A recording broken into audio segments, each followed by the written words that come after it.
Ito na nga mga baby pigs, ang pagpapatuloy ng ating paglalakbay. At ito na nga, may pa-trip pa tayo dyan. Tingnan nyo naman, ang ganda, nakaka-stress reliever talaga siya mga baby pigs. Pakinggan nyo muna ang ating sound trip dyan.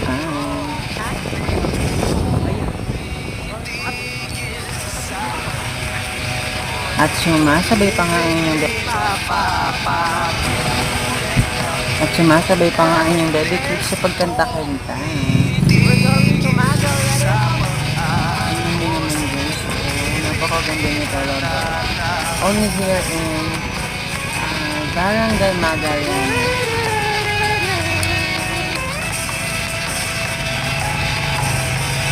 Of course, here in Bicol. Tingnan nyo naman guys, sobrang nakaka-stress reliever talaga siya. As in, lalo na sa mga katulad ng nahihilig sa mga ganitong view. At guys, mga baby pigs, buti na lang talaga nag-jacket ang inyong baby pigs kapag sobrang init niyan mga baby pigs, tanghaling tapat ba naman?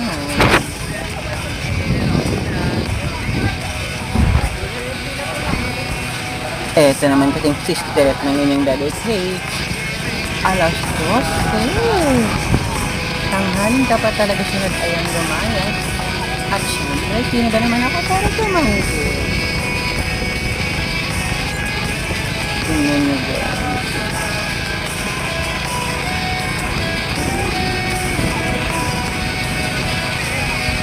At syempre, nakakapag-video tayo sapagkat ayaw niya naman akong kahawakin ng motor. Sapagkat natatakot siya mga baby pigs na baka lalipad daw kami kung saan. Tapat ang sisterek ng inyong baby pigs na lamipan. Although marunong naman ako mag-drive mga baby pigs. Look, may mga houses na dito mga baby pigs. And then puro na siya mga puno.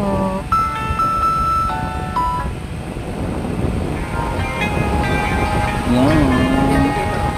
Mga kabahayan.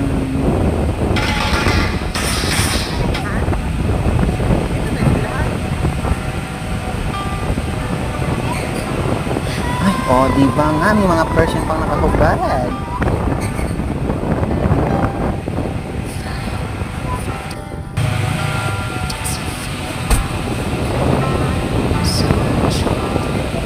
So mga baby cakes, a little bit medyo malayo pa yung aming patutunguhan sa mga panahon ito.